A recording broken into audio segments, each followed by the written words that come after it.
My knuckles turned white as I gripped the arms of the leather chair. The lawyer's voice droned on, reading words that felt like punches to my gut. Around the mahogany table, my stepmother Vivian sat perfectly composed, her designer dress pressed and immaculate. Her son Trent leaned back with barely concealed satisfaction. To my son Caleb Ward, the lawyer continued, adjusting his glasses, I leave the jar of pennies from my desk drawer. Nothing more. The words hung in the air like smoke. Vivian's lips curved into the smallest smile, so brief that if I'd blinked I would have missed it. Trent didn't even try to hide his laugh, covering it poorly with a cough that fooled no one. The lawyer slid a glass jar across the polished table. Copper coins clinked against each other as it moved.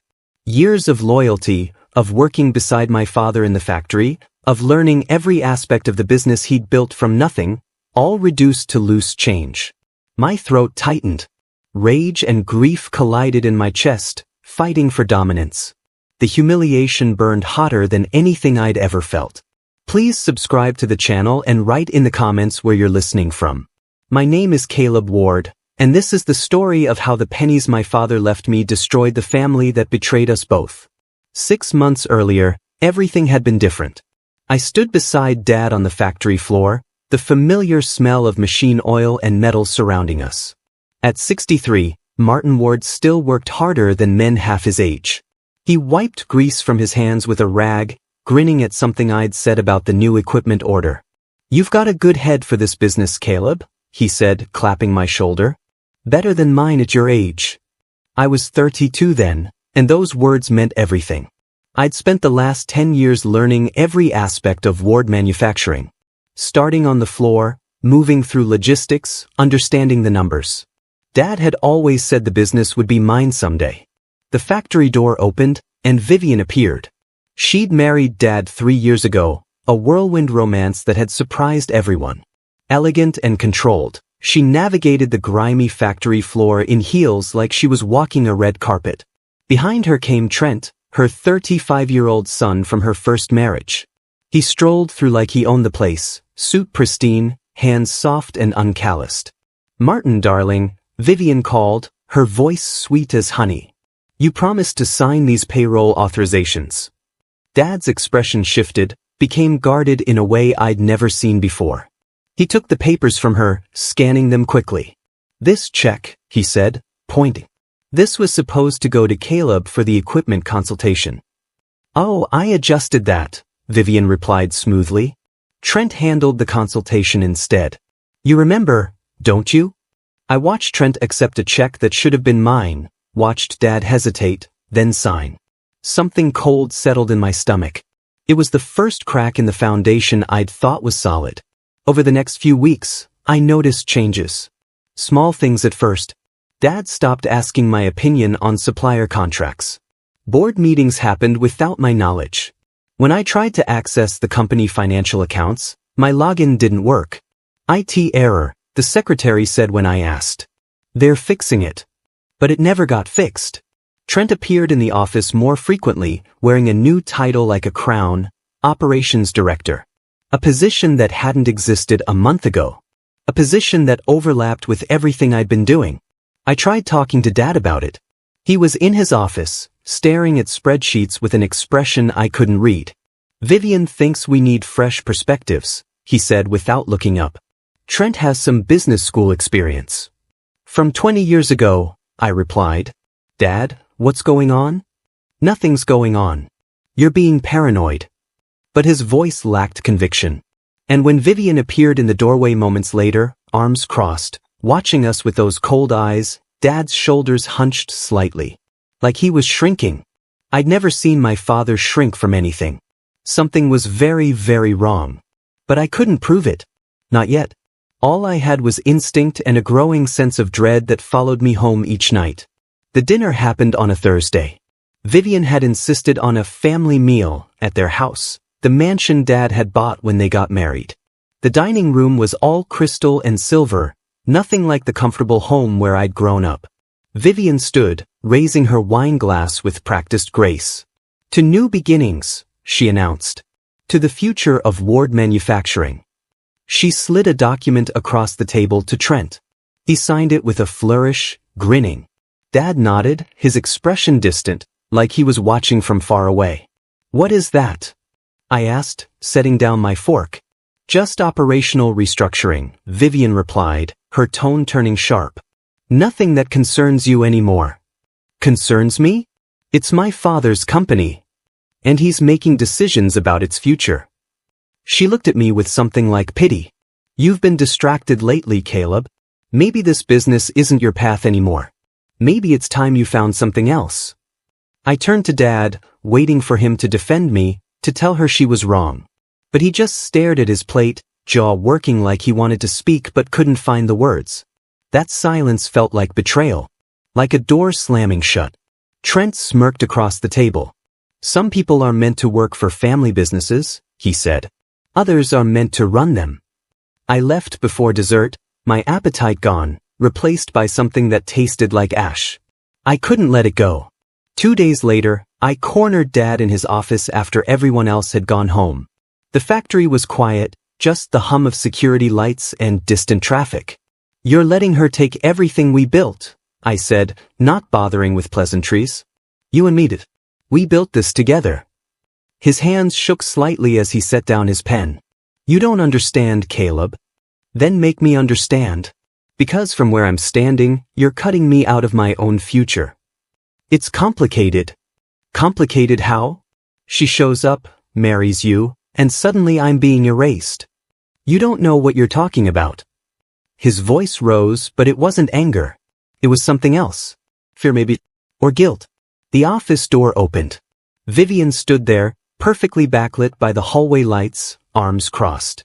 "Enough," she said quietly. "You've done enough damage, Caleb. Your father needs rest, not your accusations." Dad's shoulders slumped. He didn't meet my eyes. I walked out, my chest tight with emotions I couldn't name. The wedge between us was complete now. Driven deep by Vivian's careful manipulation, by Dad's inexplicable compliance, by my own helplessness. That was the last real conversation we had.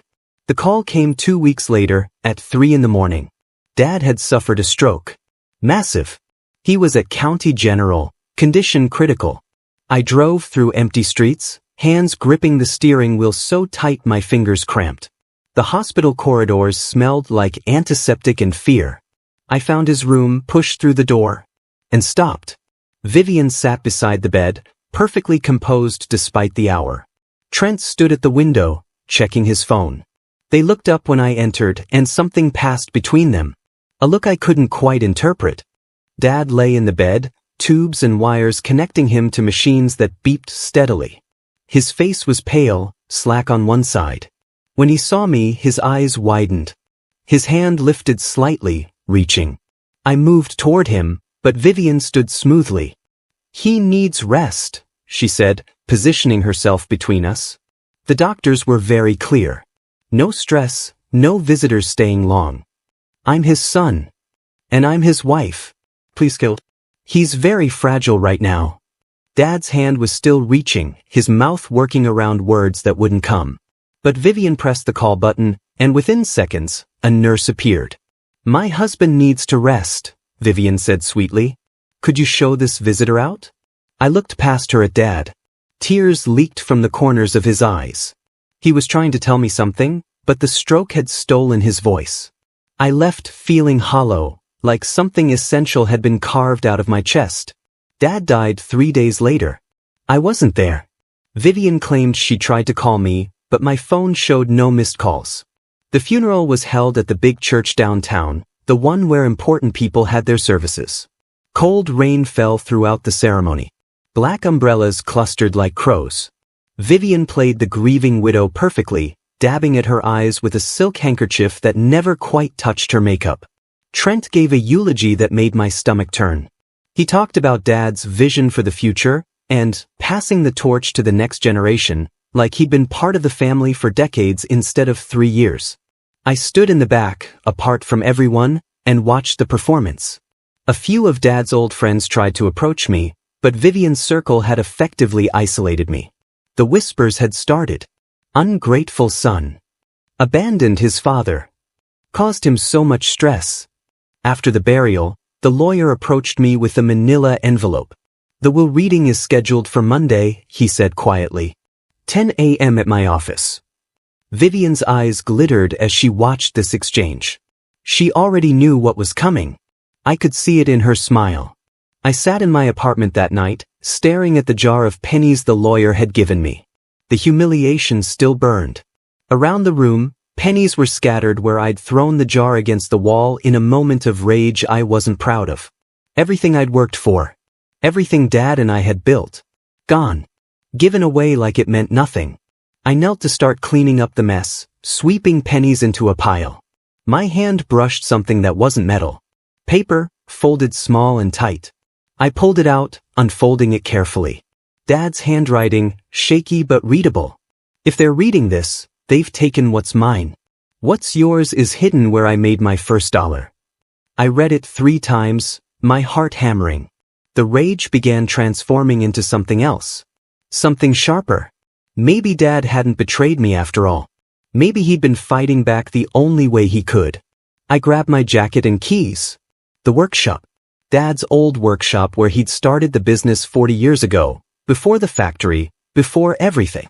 That's where he'd made his first dollar. Hope flickered in my chest like a candle flame in the wind.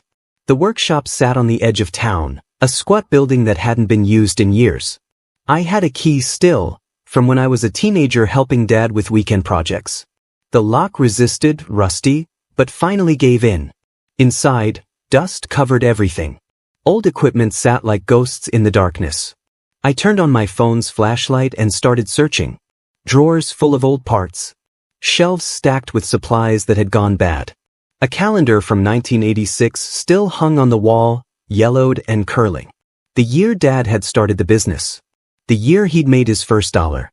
I searched more frantically now, pulling out drawers, checking behind equipment. Finally, in a cabinet I'd almost overlooked, I found an old tin box. Rusted at the edges, dented from years of use.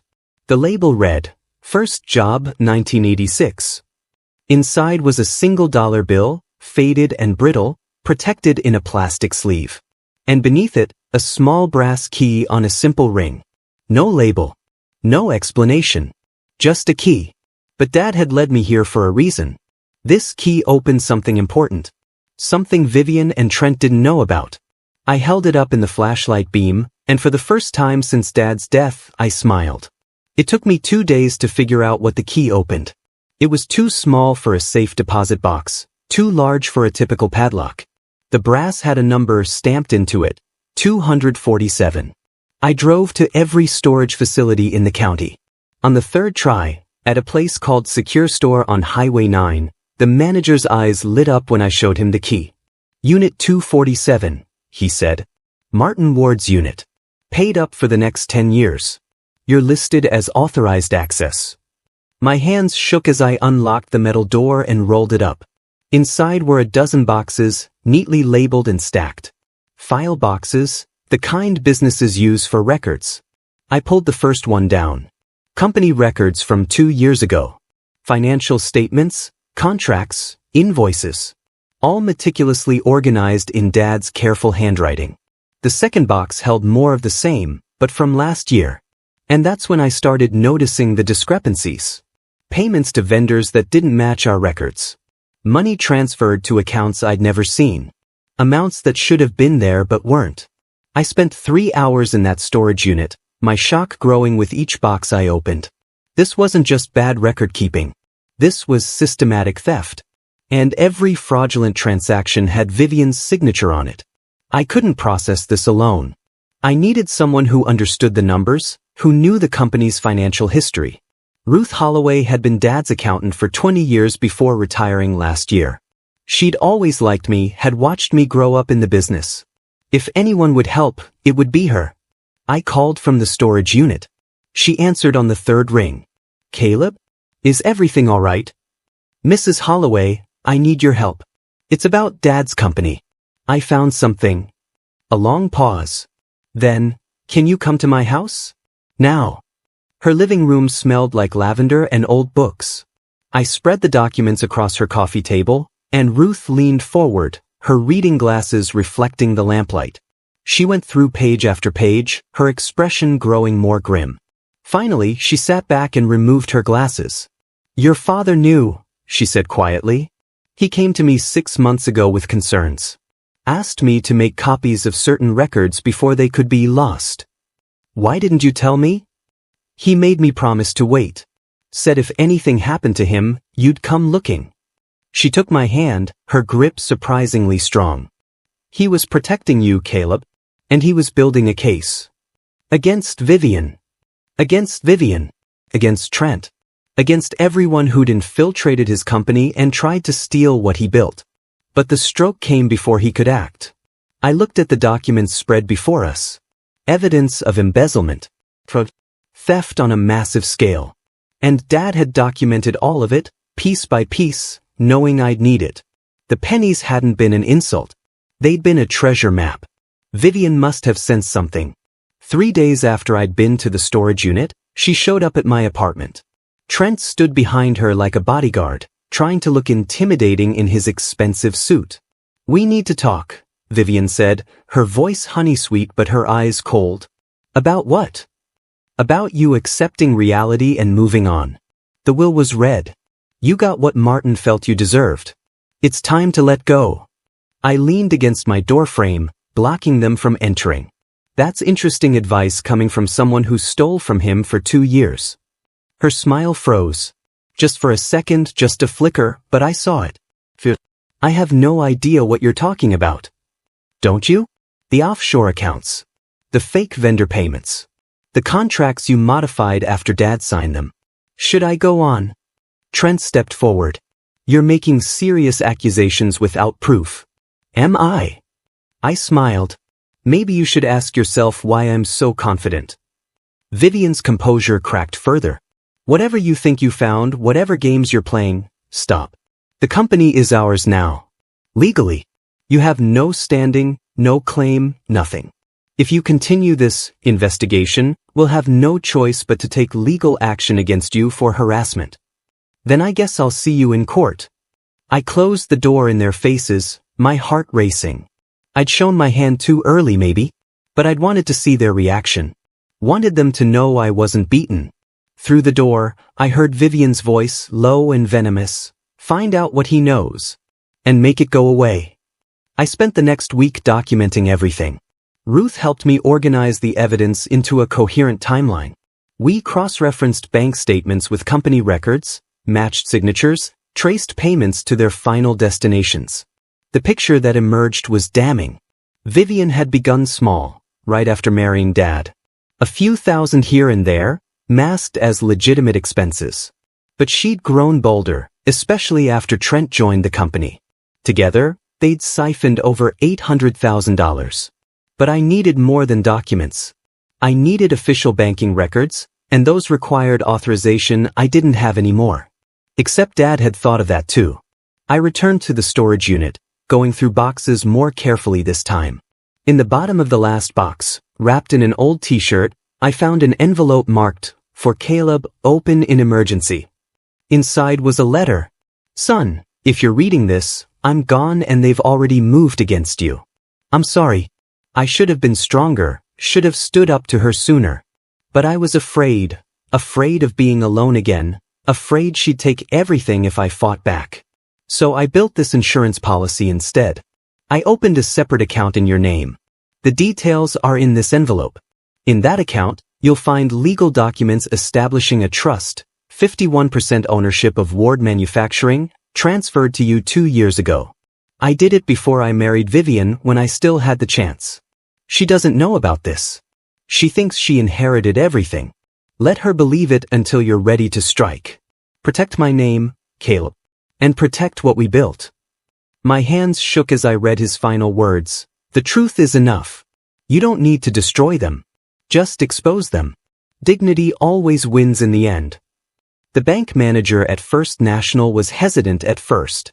But when I produced Dad's letter and the account information, along with my identification, his expression changed.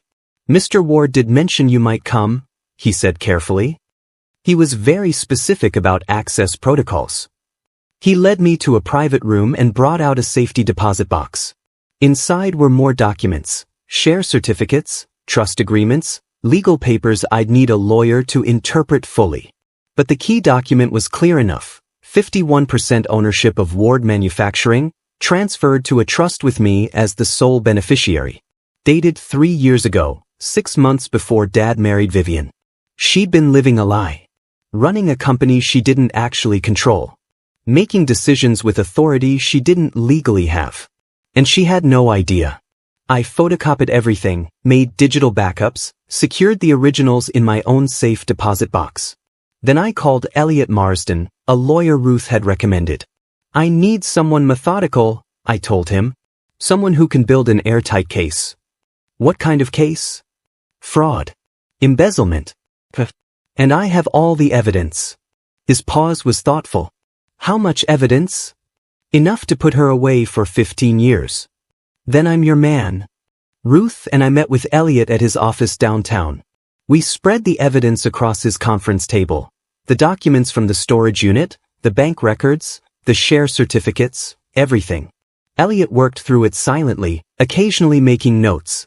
The process took 3 hours. Finally, he sat back and whistled low. This is extraordinary, he said. Your father built a bulletproof case. But there's a problem. What problem? Vivian has been operating as CEO for 6 months. She's signed contracts, made decisions, represented the company. If we reveal the fraud suddenly, it could cause legal chaos. Suppliers might sue. Contracts might be invalid. The company could collapse. So what do? We build a strategy. First, we establish your legal ownership quietly through the courts. Second, we compile evidence for criminal charges against Vivian and Trent. Third, we present everything to the board of directors simultaneously, your ownership and their fraud. We give them no choice but to act. How long? 3 weeks. Maybe 4. But we do this right, or we risk losing everything your father protected. I looked at the evidence spread before me. Dad had spent months building this case, even as his health failed, even as Vivian tightened her control. I could wait a few more weeks. I'd waited this long. Do it, I said. But I want to be there when it falls apart. Elliot smiled. Front row seat. I promise. While Elliot worked on the legal strategy, Ruth and I dug deeper into the financial records. And that's when we found something worse than embezzlement. Vivian and Trent had forged Dad's signature on power of attorney documents 4 weeks before his stroke. Documents that gave Vivian complete control over his medical care, his finances, his business decisions, everything. Look at the date, Ruth said, pointing to the notarization stamp. This was signed while Martin was in the hospital for routine testing. But the notary's signature is fake. See how the pen pressure is different? Someone traced it. My blood went cold. They planned this. The stroke wasn't just convenient timing. They positioned themselves to take control before it happened. There's more. Ruth pulled out another file. These are medical records I shouldn't have, but your father's nurse is an old friend. Someone stopped his blood pressure medication 2 weeks before the stroke. The pharmacy has records of prescriptions being cancelled. The room spun. They killed him. We can't prove that. The medications could have been stopped for legitimate reasons, and we'd need a formal investigation to establish otherwise. But the forged documents? Those we can prove. Those are enough. I stared at the papers, my hands trembling with rage. Vivian hadn't just stolen from Dad. She'd orchestrated his death and framed it as natural causes. And she'd almost gotten away with it. Elliot worked faster after learning about the forged documents. He filed motions quietly, built relationships with judges, prepared the case like a chess master planning 20 moves ahead. The board meeting is scheduled for Thursday, he told me 3 weeks later. It's their quarterly review. Perfect timing. Everyone will be there, Vivian, Trent, all 8 board members. What's the plan? You show up unannounced. I present the share certificates and trust documents establishing your controlling ownership. Before they can react, we present evidence of the fraud. The board will have no choice but to suspend Vivian pending investigation. And Trent? He's an employee, not a board member. Once Vivian suspended, you assume control as majority shareholder. First order of business is firing Trent and calling the police. It sounded too simple. Too clean. But Elliot had a reputation for being thorough. If he said it would work, I believed him. Thursday arrived gray and cold. I dressed in the suit Dad had bought me when I'd first joined the company, the one I'd worn to his funeral. It felt appropriate somehow. Ruth squeezed my hand before I left. "Your father would be proud," she said. "I hope so. I know so. Now go finish what he started." The conference room at Ward Manufacturing looked the same as always. Polished table, leather chairs, the company logo on the wall. 8 board members sat around the table, looking bored. Quarterly reviews were usually formalities. Vivian presided at the head of the table, perfectly composed in a navy suit. Trent sat to her right, scrolling through his phone. I opened the door and walked in. Every head turned. "Caleb." Vivian's voice was sharp. "This is a closed meeting. Board members only." "Actually," Elliot said, entering behind me with a briefcase, "Mr. Ward has every right to be here. In fact, he should be presiding."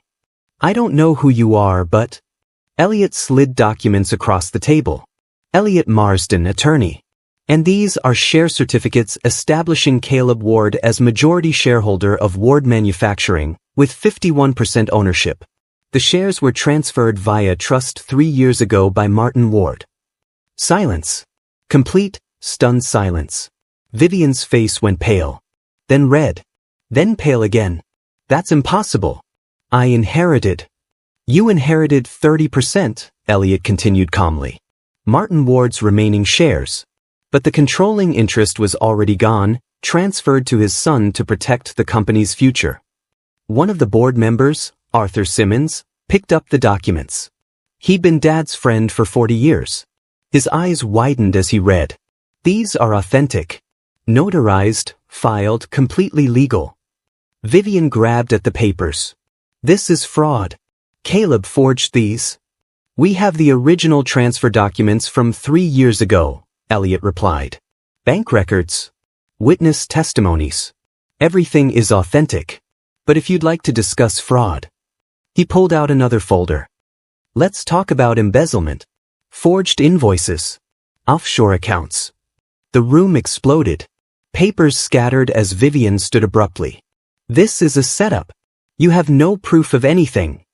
"I have 2 years of financial records showing payments to fake vendors. Records your late husband kept meticulously." I spoke for the first time, my voice steady. "He knew what you were doing, Vivian. He documented everything." Trent was on his feet now too. "This is insane. We run this company. We saved it after you tried to destroy it with your incompetence." "Sit down, Trent." Arthur's voice cut through the chaos like a knife. "All of you, sit down." Something in his tone made everyone obey. Arthur looked at me, his expression grave. "Caleb, these are serious allegations. Do you have evidence?" I nodded to Elliot, who pulled out 3 binders. Financial records cross-referenced with bank statements. Signatures verified by forensic specialists. Payments traced to offshore accounts controlled by Vivian Ward and Trent Kelly. "It's all here." He distributed copies to each board member. The room fell silent except for pages turning. Faces grew more shocked with each page. $800,000, one member whispered. "Over 2 years." "There's more," Elliot continued. "Forged power of attorney documents. Medical records showing prescriptions mysteriously canceled. The pattern suggests not just fraud but potential." "Stop." Vivian's voice was low, dangerous. "You're making accusations you can't prove." "Actually, Mrs. Ward, we can prove all of it. Which is why the district attorney's office is waiting for my call." Trent cracked first. "I tried to tell her we should be more careful," he blurted. She insisted the old man wouldn't notice, that he was too senile to. "Shut up," Vivian hissed. But it was too late. The admission hung in the air like smoke. Arthur stood slowly. As a senior board member, I moved to immediately suspend Vivian Ward as CO pending a full investigation. All in favor? 8 hands went up. Even the members Vivian had appointed, the ones she'd thought were loyal. The evidence was too damning. Suspended, Arthur declared. Effective immediately. Caleb Ward as majority shareholder, you're now acting CO. Your first order of business. I looked at Trent, who'd gone pale. Trent Kelly is fired. Security will escort him from the building. All company accounts, passwords, and access are to be changed within the hour. Trent started to protest, but 2 security guards I'd arranged with Elliot appeared in the doorway. Then I looked at Vivian. As for you, I could have you arrested right now. But my father taught me something about dignity. So I'll give you a choice. Resign quietly, sign documents returning everything you stole, and leave. Or face criminal charges. Her mask finally shattered. You self-righteous little bastard. Your father was weak. That company would have died under his incompetent leadership. I saved it. You robbed it. There's a difference. She lunged across the table, but Arthur caught her arm. It's over, Vivian. Take the deal while you can. It took 3 days to sort out the legal details. Vivian's lawyer negotiated terms, full restitution of the stolen funds, resignation from all company positions, and a permanent ban from any involvement in Ward manufacturing. In exchange, we agreed not to press criminal charges. Trent had no such luxury. He'd been the one to physically forge documents, to manipulate invoices, to cover Vivian's tracks. The district attorney charged him with fraud and forgery. His trial would begin in 3 months. The business press had a field day. CEO suspended in embezzlement scandal. Heir reclaims company in dramatic reveal. Family drama rocks local manufacturing firm. I ignored most of it, focusing instead on stabilizing the company. Our stock had taken a hit when news broke, but I spent long hours reassuring investors, meeting with key clients, and proving the company was still solid. Ruth came out of retirement to help with the transition, training a new CFO and cleaning up the financial mess Vivian had left behind. 3 weeks after the board meeting, I sat in Dad's old office, my office now, and finally allowed myself to breathe. The jar of pennies sat on my desk, polished clean, catching the afternoon light. I'd won. But it felt hollow without Dad there to see it. That night, I drove to the cemetery. Dad's headstone was simple granite, just his name and dates. I knelt in the grass, the jar of pennies in my hands. I did it, Dad, I whispered. I finished what you started. The company's safe. Vivian's gone. Trent's facing justice. It's over. The wind rustled through the trees, carrying the scent of fresh earth and distant rain.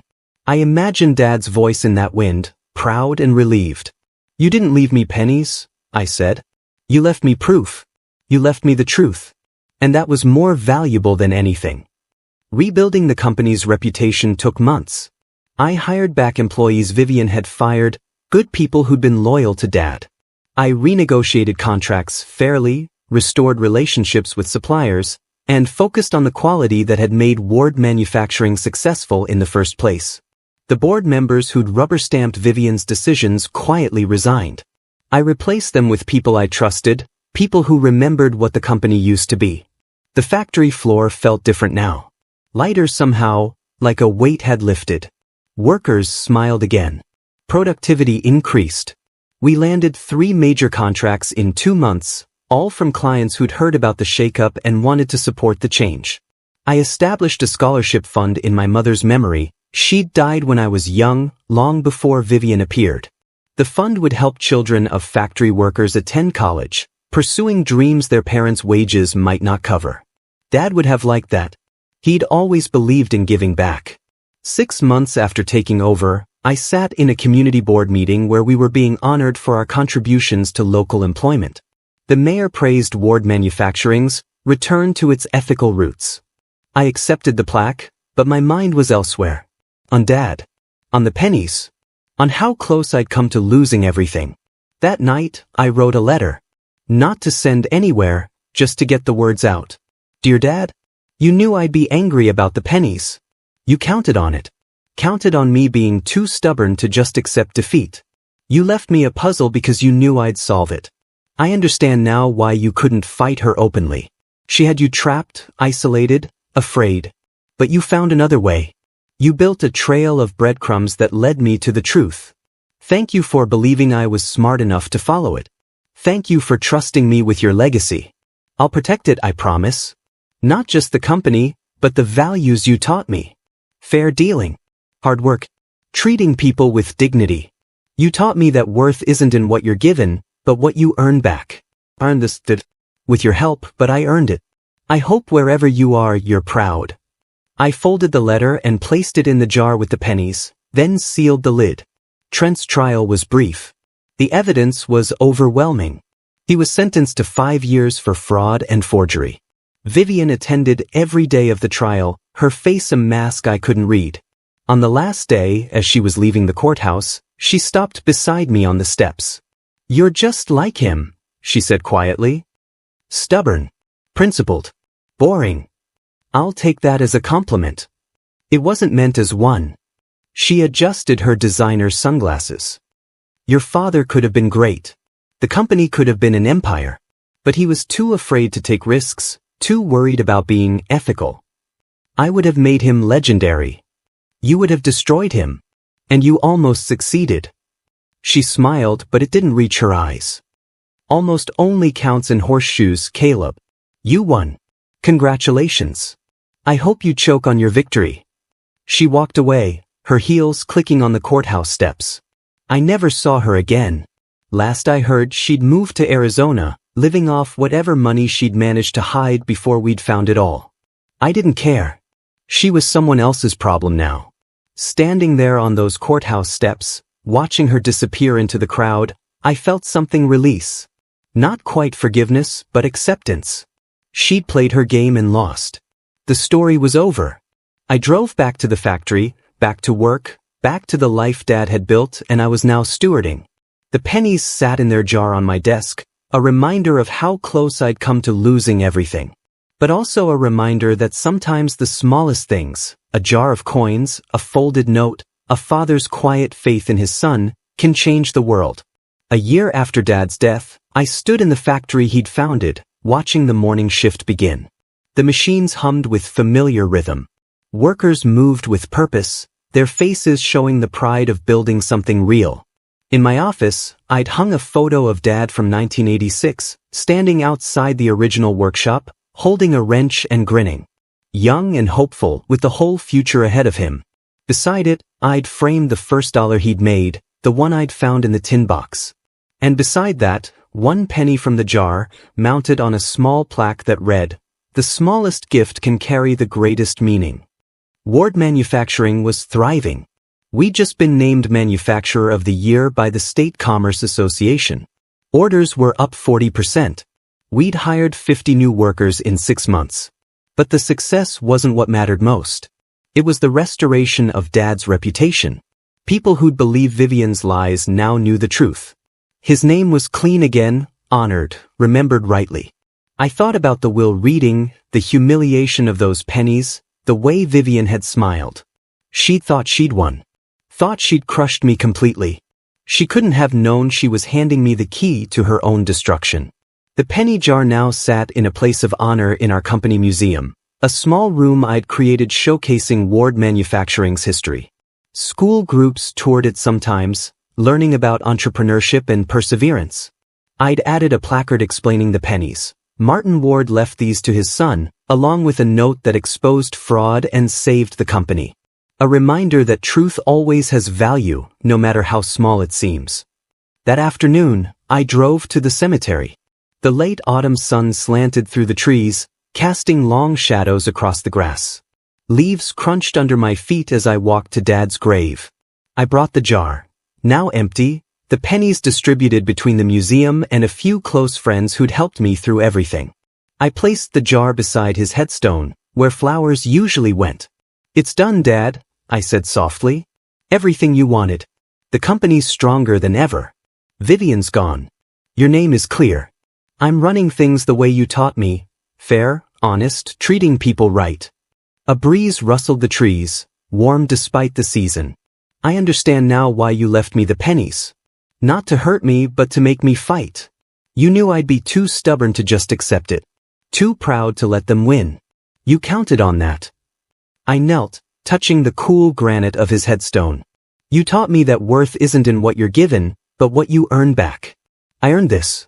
I earned the right to run your company, to carry your name, to continue what you started.